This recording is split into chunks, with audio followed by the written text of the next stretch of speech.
নমস্কার, আপনারা দেখছেন পিয়ানা ট্রেনিং ইনস্টিটিউট। পিয়ানা ট্রেনিং ইনস্টিটিউট থেকে রোজের মতো আরও একটা ভাই আজ ভর্তি হলো, তো চলুন ভাইয়ের সঙ্গে একটু কথা বলে নিই। আচ্ছা, তোমার নামটা কি? আমার নাম বিষ্ণুদেব শর্মা। বিষ্ণুদেব শর্মা। আচ্ছা, কোথা থেকে এসছো? রায়গঞ্জ থেকে। রায়গঞ্জ থেকে? মানে কোথাটা? উত্তর দিনাজপুর। উত্তর দিনাজপুর মানে মালদা মুর্শিদাবাদের ওই দিকে। তো তুমি যে ওই দিক থেকে অত দূর থেকে এসছো, কি ভরসা বিশ্বাসে তুমি এলে? বিশ্বাস, আমি হচ্ছে গ্রুপে বহুদিন ধরে অ্যাড হয়ে মানে 6-7 মাস ধরে দেখছি।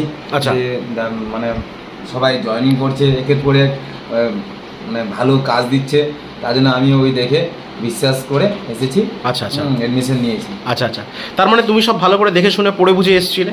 তো এখানে আসার পর তোমাকে টাইমিং করে সব কিছু বোঝানো হয়েছিল, বলা হয়েছিল। তো সেখানে এটাও বলা হয়েছিল সব কিছু শোনার পর, দেখার পর, জানার পর তোমার যদি ভালো না লাগে তুমি বাড়ি চলে যেতে পারো, আর না যদি মানে ঠিকঠাক লাগে সব কিছু, তাহলে তুমি ভর্তি হতে পারো। তো তোমার কি মনে হলো বলো? আর শোনার পরে আমাকে ভালো লেগেছিল। আচ্ছা, তারপরে আমি অ্যাডমিশন হয়েছিল।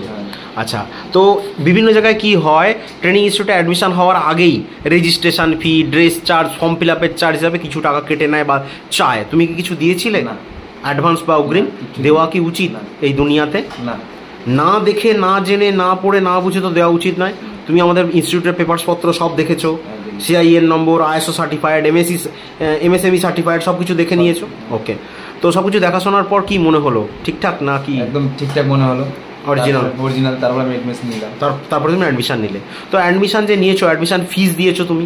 অ্যাডমিশন ফিস যেটা দিয়েছো সেটা কি স্বইচ্ছায় সজ্ঞানে ভালোবেসে দিয়েছো? স্বইচ্ছায় সজ্ঞানে ভালোবেসে দিয়েছি আমি। নাকি আমরা জোর করেছি? জোর করে না, আমি নিজের মনে করে দিয়েছি। আচ্ছা, না ভালো কাজ হয় তার জন্য আমি দিয়েছি। অ্যাডমিশন ভর্তি হয়েছো, কাজ নয়, মানে মেন হচ্ছে এখানে ট্রেনিং।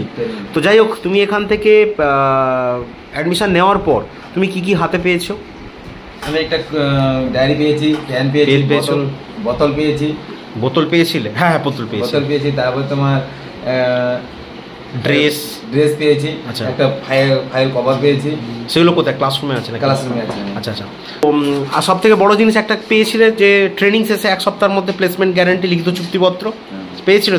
তো সেই অনুযায়ী তুমি প্লেসমেন্ট তুমি নেবে। ওকে, আর তোমার এখান থেকে ভালো করে যে ভর্তি হলে ট্রেনিং হয়েছে, তোমার ট্রেনিং করছো। ওকে, ঠিক আছে, তাহলে তুমি মন দিয়ে ভালোভাবে ক্লাস করে ভালোভাবে প্লেসমেন্ট তুমি পাবে। আর আমাদের এখানে থাকার জন্য রুমের ব্যবস্থা আছে বলা হয়েছে। ঠিক আছে, ওকে।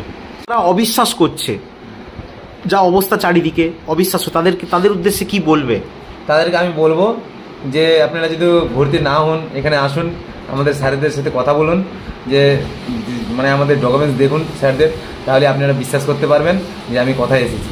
ওকে, ঠিক আছে। তোমার কোম্পানির, রেলের, এগুলো সব সুনাম বজায় থাকবে, কোনো অভাব অভিযোগ আসবে না তো? আচ্ছা, তুমি যে এখানে ক্লাস করেছো, তুমি তো বাড়ি থেকে নিশ্চয়ই যাতায়াত করতে পারোনি, ফ্রি রুম বা হোস্টেলের ব্যবস্থা আছে? পেয়েছো? আচ্ছা, তো থাকতে অসুবিধা হয়নি তো? আচ্ছা, তো ঠিক আছে। আর তুমি যে এখানে অ্যাডমিশন ফিসটা দিয়েছিলে, সেটা কি স্বইচ্ছায় সজ্ঞানে ভালোবেসে দিয়েছিলে? ভালোবাসে দিয়েছিলাম। কারণ দেখো, আমরা বলে দিই, তোমার যদি ভালো না লাগে তুমি বাড়ি চলে যেতে পারো, কোনো অসুবিধে নেই, ঠিক আছে? আচ্ছা, তোমার ক্লাস করার পর কি তুমি প্লেসমেন্ট নিতে ইচ্ছুক আছো? কোনো অসুবিধা নেই তো? আচ্ছা, তো আমরা যেদিন প্লেসমেন্ট মানে ক্যান্ডিডেট নেবে, সেদিনকে আমরা একটা অথরাইজ লেটার এবং লিখিত চুক্তিপত্র করি। তুমি যদি নিজের ইচ্ছায়, ব্যক্তিগত কারণে, যে ধুস ভাল লাগছে না, আমার শরীর খারাপ, বাবার শরীর খারাপ, মায়ের শরীর খারাপ, যে কোনো একটা অজুহাত দেখিয়ে, কারণ দেখিয়ে তুমি যদি নিজের ইচ্ছায় কাজ ছেড়ে চলে আসো, তাহলে কিন্তু তার দায়িত্ব কেউ নেবে না। এটা কেউ নিতে পারে না, তুমি নিজে চলে এসছো তো কে নেবে? ওকে, আর তুমি এখানে কোনো অভাব অভিযোগ জানাতে পারবে না। কিন্তু তোমার কাজটা কোম্পানির ভুলের দোষে, কোম্পানির মানে তোমার বিনা দোষে যদি কোম্পানি তোমাকে বের করে দেয়, তাড়িয়ে দেয়, কোম্পানি যদি উঠে যায়, বা কোনো কারণে কোম্পানি তোমাকে বের করে দিল কাজ থেকে, তখন তুমি বেকার হয়ে গেলে।